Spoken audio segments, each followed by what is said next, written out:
Audience को dark comedy किस वे में लेनी चाहिए?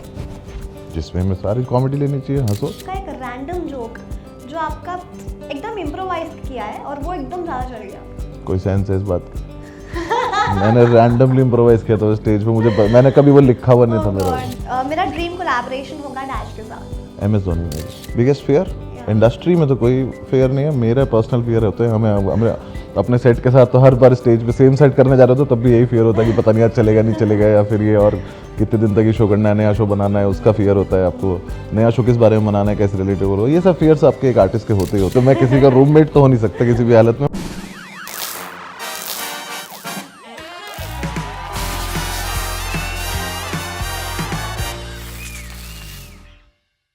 Hi everyone, this is your host Riya and today we have with us the one who can just light up your day just like that, and yes it is Anubhav Singh Bassi. Welcome to Instant Bollywood. Thank you so much, How are Riya. you? Thank you. I'm good. How are you? Well, I'm also good. Alright Bassi, doing a show 7 days live. एक जी। छोटा सा just अगर आप दे देंगे कि what the concept is about and क्या है?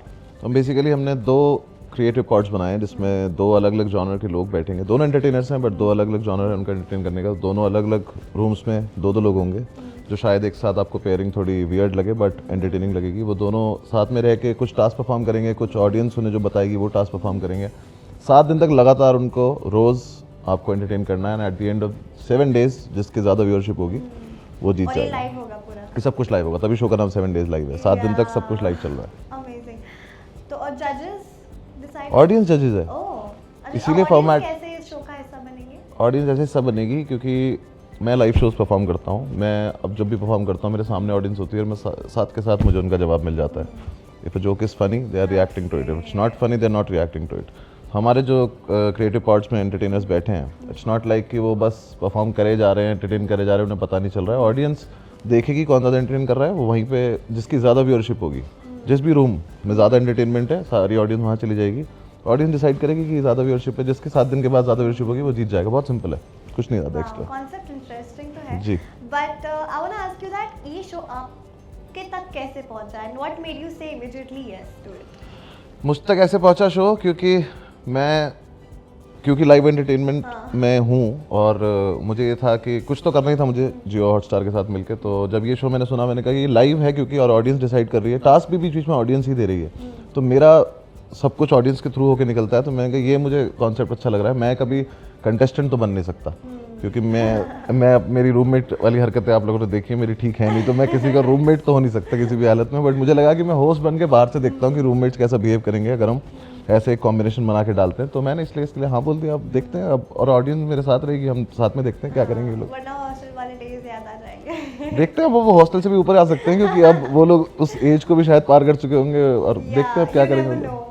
हमें भी नहीं पता क्या होने वाला है, हम देखने वाले हैं। हाँ, तो कंटेस्टेंट्स के बारे में कुछ पता चला है कौन होंगे क्या? अभी हम एग्जैक्टली क्या कंटेस्टेंट है वो रिवील नहीं कर सकते, बट आपको ये बता सकते हैं कि सब अपनी अपनी फील्ड के एंटरटेनर्स हैं। उसमें रैपर हो सकते हैं, डांसर हो सकते हैं, सब अलग अलग तरह के। हम उन्हें मिक्स करके लगाएंगे। एक हम देखेंगे कि एक पॉड में कौन बेटर लग रहा है और ऑडियंस उस हिसाब से देखेगी कि किस तरह से एंटरटेन करना है। तो बेसिकली वो सिर्फ अपना काम नहीं कर रहे हैं वहाँ पे, हम उन्हें सिर्फ लाइव रहते हुए नहीं देख रहे हैं। वो किसी भी तरह से एंटरटेन कर सकते हैं। हमें कलेश नहीं चाहिए सच कि आप हमें लड़ाई करके दिखा, कुछ नहीं। अगर एक रैपर है, एक डांसर है, तो आप अपना कुछ कंपटीशन बनाओ, वो डांस करेगा, हमें पसंद आ रहा है, हम देख रहे हैं बाहर से बैठ के, दैट्स इट। ये कंटेंट क्रिएटर्स का काम ही ना, बी क्रिएटिव एंड यूनिक। हाँ, बट वो आप घर पे जब आप क्रिएट कर रहे हो तो आप उतना पार्ट क्रिएट करके फिर आप उसे उस हिसाब से ऑनलाइन ला रहे हो जो देख रहे हैं। यहाँ पे आपको लगातार करना है, तो बीच में वो हो सकता है कि ऑडियंस को लगेगी नहीं अभी नहीं हो रहा है, बट फिर लगेगा अरे बहुत ज़्यादा हो रहा है, तो उस हिसाब से आपकी व्यूअरशिप घटती बढ़ती रहेगी। At the end of 7 days देखते हैं कौन जीतता है। देखते हैं। वेल इंटरेस्टिंग है इट इज़ एंड श्योर।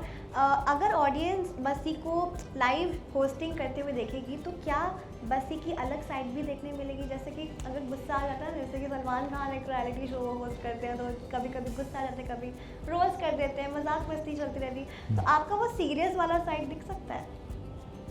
बहुत मुश्किल है कि मेरा ऐसा कोई साइड दिख जाए क्योंकि मुझे ज़रा सा भी कहीं कुछ होता है, अगर कहीं कोई लड़ाई भी कर लिया तो मुझे तो हंसी आ जाती है। बट मैं जो शो की डिमांड होगी उस टाइम पे, जिस तरह से शो जा रहा होगा, जिस तरह से उनका अगर जैसे for example if it's 6 day और 7 डे, तो वहाँ पे हो सकता है जो हमारे एंटरटेनर्स अंदर हैं उनका थोड़ा सा फ्रस्ट्रेशन ज़्यादा बढ़ गई हो या फिर कुछ उन्हें लग रहा हो कि अब थोड़ा अनईजीनेस हो रही है, तो उस टाइम पे उन्हें कंट्रोल करने के लिए ऐसा भी हो सकता है मेरी वो वाली साइड दिख जाए जिसमें मैं उन्हें थोड़ा सा ये करने की कोशिश कर रहा हूँ कि आराम से कोई बात नहीं, एक दिन और निकल जाएगा, कहीं पे गुस्सा वुस्सा तो मुझे नहीं लगता कहीं पे आने की जरूरत पड़ेगी, बट हाँ एक मेरा वो डिफरेंट साइड मिल सकता है जिसमें मैं उन्हें सिंपैथाइज करूँ या फिर उन्हें बताऊँ कि हाँ कोई नहीं, 1-2 दिन बच्चे हैं, हम आराम से निकाल लेंगे, और ज़्यादा थोड़ा सा प्यार से सपोर्ट करके वो निकलवा दो टाइम, तो वो साइड ज़रूर देखने को मिल सकती है। डेफिनेटली 22 फरवरी को हम देखेंगे बिल्कुल for sure. Well, coming back to your journey, मैं आपसे जानना चाहती हूँ कि आपने इतने सारे शोज़ किए हैं, आप अच्छा खासा एक्सपीरियंस आ चुका है, टच वुड, बट आपकी जो स्टोरी टेलिंग की जो ये होती है ना, जेस्टर्स होते हैं, वो बहुत नेचुरल होते हैं, but I want to know from you कि जो भी स्टोरीज आप बताते हैं वो 100% ट्रू होते हैं? ये क्वेश्चन मुझसे अक्सर पता नहीं बहुत सारे लोग पूछते रहते हैं। 100% ट्रू तो कुछ भी नहीं हो सकता, then I am not creating anything, it's just that I am reciting something. It's like वो एक्सपीरियंसेस आपने कहीं ना कहीं लाइफ में हुए हैं वो एक्सपीरियंस आपको, बट उसमें आप फनी बनाने के लिए एग्जैजरेट करते हो चीज़ों को, कुछ चीज़ें जो वहाँ पर नहीं हुई हैं बट उस सिमिलर सिनेरियो में कहीं और हुई हैं, आप उसको उसमें एडजस्ट करते हो, फिर उस तरह से वो स्टोरी आप पूरी बुनते हो, फिर उस तरह धीरे धीरे कर करके स्टेज पे कर करके कहीं पे एक अलग बातें भी लाते हो, तो वो एक क्राफ्ट है जो कर करके शो बनता रहता है। शो आप शुरू करते हो 20 मिनट का होता है, बनते बनते 2 घंटे हो जाता है, तो वही उसमें ऐड ऑन होते चले जाते हैं। और वो कैसे होता है, क्या होता है, उसके लिए मैं बहुत ज़्यादा डिटेल में नहीं जाना चाहूँगा अभी। और आपने सेलिब्रिटीज़ के साथ काम किया है, कंटेंट क्रिएटर्स के साथ भी कोलैब किया है, but I want to know from you that which department जिसके साथ आपने काम किया है उसके साथ आपको अपनापन लगा, लाइक यू नो कोई you were comfortable with them? आपको थोड़ा सा टाइम स्पेंड करना होता है अपना, किसी के साथ भी आप काम कर रहे हो थोड़ा सा टाइम स्पेंड करना होता है आपको। उस टाइम पे अगर आपकी थोड़ी सी भी वाइब मैच हो जाती है तो आपको समझ में आ जाता है कि हाँ ये वाइब मैच हो जाएगी। मेरी जनरली सबके साथ हो जाती है, हम 10 मिनट और बात करेंगे, इंटरव्यू में और लंबा हो सकता है, कोई दिक्कत वाली बात नहीं है, तो मेरा सबके साथ हो जाता है। ओके, नाम अगर आप मैं पूछना चाहती हूँ तो किसके साथ आपकी ज़्यादा बनी है अब तक इंडस्ट्री में? मेरी सारे कॉमेडियंस के साथ बहुत ज़्यादा बनी है। Favourite comedian in short? Abhishek Upman.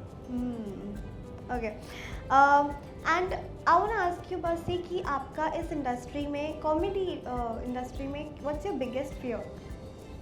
Biggest fear industry में तो कोई फियर नहीं है, मेरे पर्सनल फियर होते हैं। हमें अपने सेट के साथ तो हर बार स्टेज पे सेम सेट करने जा रहे हो तो तब भी यही फियर होता है कि पता नहीं आज चलेगा नहीं चलेगा, या फिर ये और कितने दिन तक ये शो करना है, नया शो बनाना है, उसका फियर होता है आपको, नया शो किस बारे में बनाना है, कैसे रिलेटेबल हो, ये सब फियर्स आपके एक आर्टिस्ट के होते ही होते हैं। वो स्टेज आपको उतना फियर और उतना चार्म साथ में लेके चलता है, तभी आप आगे बढ़ पाते हो उस क्राफ्ट को लेके। और आप उस फियर को एक कॉमेडी में भी बदल देते हो? फिर करना पड़ता है, वही काम है हमारा। जब फियर इतना बढ़ जाता है तो उसको थोड़ा कॉमेडी में लाके थोड़ा कम कर लेते हैं, अपने आप को बैलेंस कर लेते हैं। वो तो है। Amazing. And which is the one जो जिसकी कॉमिक टाइमिंग आपको बहुत अच्छी लगती है, सेंस ऑफ ह्यूमर आपको यू नो इंस्पायर करता है? Which comedian are you asking? मुझे बहुत सारे कॉमेडियंस डिफरेंट सेट्स अगर मैं जाऊँ तो बहुत सारे लोग इंस्पायर करते हैं। किसी का कोई सेट बहुत अमेजिंग है, किसी का कोई पर्टिकुलर स्टोरी बहुत अमेजिंग है, तो मुझे बहुत लोगों ने इंस्पायर किया। तो मैं उसमें इतनी डिटेल में नहीं जाऊँगा क्योंकि मैं बहुत सारे इंटरव्यूज़ में बहुत सारी चीज़ें बोल चुका हूँ। अभी भी जब तक हमें बातें कर रहे हैं, कोई एक कॉमेडियन ने किसी ओपन माइक में ऐसा जोक लिख दिया होगा जिसे मैं जब सुनूंगा तो मैं इंस्पायर हो जाऊँगा। Okay, and stand up comedy, जो भी स्टैंड अप कॉमेडियंस होते हैं उनको अपनी इस इंडस्ट्री में एक पहचान बनानी है, they are like struggling still, तो उनके लिए बहुत ज़्यादा चैलेंजेस अभी ज़्यादा फेस करने का हो गया है क्योंकि अभी ज़्यादा वाइल्ड हो गया है। पहले स्टैंड अप कॉमेडियंस बहुत कम थे, अब वास्ट हो गए हैं, यू नो। तो आपको क्या लगता है कि what is the biggest challenge that they have to face, और वो उनको कैसे ओवरकम कर पाएंगे? नहीं, एक्चुअली पहले भी स्टैंड अप कॉमेडियन बहुत सारे थे, वो क्योंकि वो तब भी उतने ही लोग ज़्यादा अगर कंपेयर किया जाए, हाँ, पर तब भी उतने ही लोग वायरल हुए, तो अगर हम रेशियो देखेंगे तो तब भी उतने ही थे। बट अभी हाँ, ऑब्वियसली अब बहुत ज़्यादा क्रेज़ हो गया तो बहुत ज़्यादा हो गए हैं। बट मैं हमेशा एक ही चीज़ बोलता हूँ कि ओपन माइक्स में जाकर अपना मटेरियल रिफाइन करके ही आप अल्टीमेटली एक बेहतर सेट और बेहतर अपना स्पेशल अगर लिखोगे, अच्छी एक वीडियो बनाओगे तभी बन सकती है। इट्स नॉट लाइक रातों रात कोई वैरायटी स्टैंड अप कॉमेडी में नहीं आ सकती, because a live art form. तो आपको बार बार ऑडियंस से वैलिडेशन चाहिए, तब जाके एक जोक उस लेवल पे पहुंचेगा कि हाँ नाउ इट्स फाइन, अब मैं इसे डाल सकता हूँ। इट्स नॉट लाइक एक जोक आज लिखा डाल दिया और वो वायरल हो गया, फिर अगले रोज नहीं हो सकता है। ऐसा कभी हुआ है कि आपका एक रैंडम जोक जो आपका एकदम इम्प्रोवाइज किया है और वो एकदम ज़्यादा चल गया? कोई सेंस है इस बात की? मैंने रैंडमली इम्प्रोवाइज किया था स्टेज पे, मैंने कभी वो लिखा हुआ नहीं था मेरा।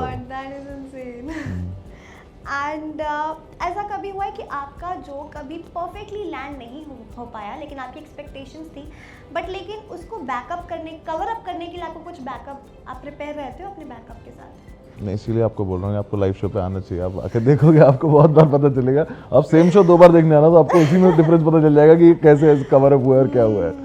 इसीलिए लाइव आर्ट फॉर्म, इसीलिए रोज अलग चीज़ करने में मजा आता है। इसीलिए हमने ये लाइव शो रखा है जिसमें हम रोज देखना चाहते हैं कि कैसे कवर अप। पहले दिन अलग चीज़ होगी, जो भी हमारे कंटेस्टेंट हैं उनका अलग मूड में होंगे, अलग तरह की बातें करेंगे। सेकंड डे उनका अलग होगा क्योंकि टास्क कुछ और मिलेगा। अब किसी को खाना बनाना नहीं आता, उसको वो टास्क मिल गया और वो करने लग गया, तो उनका जो आपस की वाइब है वो चेंज होगी। तो ऐसे धीरे धीरे करके चेंज होगा। वो आपको 7 दिन देखना पड़ेगा वो कि कैसे चेंज हो रहा है ये।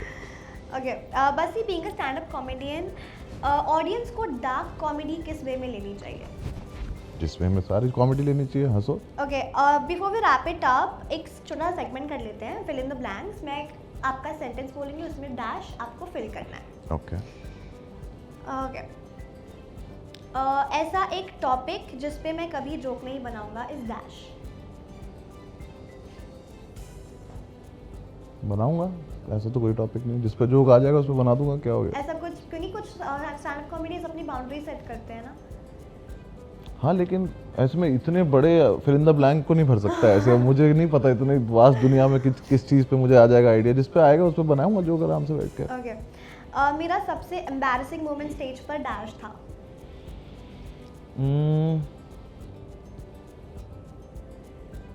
आज सच मुझे याद नहीं क्या एम्बैरेसिंग मोमेंट था, बट बहुत सारे मोमेंट ऐसे होते हैं कि मैं चेयर पे बैठता हूँ आजकल, जब लाइव शो कर रहा होता हूँ, वो चेयर एक बार वो चेयर टूट गई थी, तो और सिर्फ मुझे पता चला कि वो चेयर टूट गई और किसी को नहीं पता। और मुझे थोड़ी देर बाद दोबारा भी बैठना है अभी उस पर।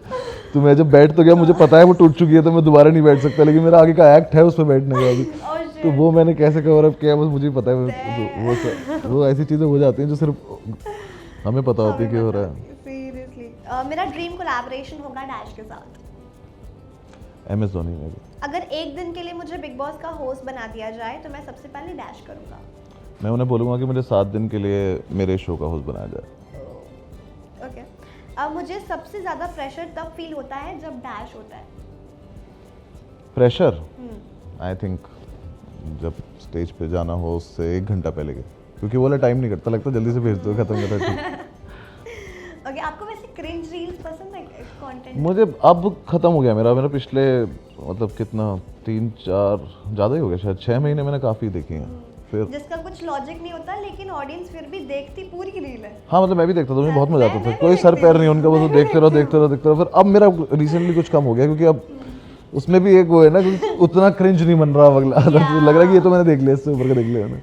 Alright, let's wait for 7 days live. We are really excited, and let's just see you on screen then. Thank you so much. Thank you. much. See you It on was really nice 22nd. having you. Thank you. Same here, Thank buddy. you. Hi, this is Anubhav Singh Bassi, and you're watching me on Instant Bollywood.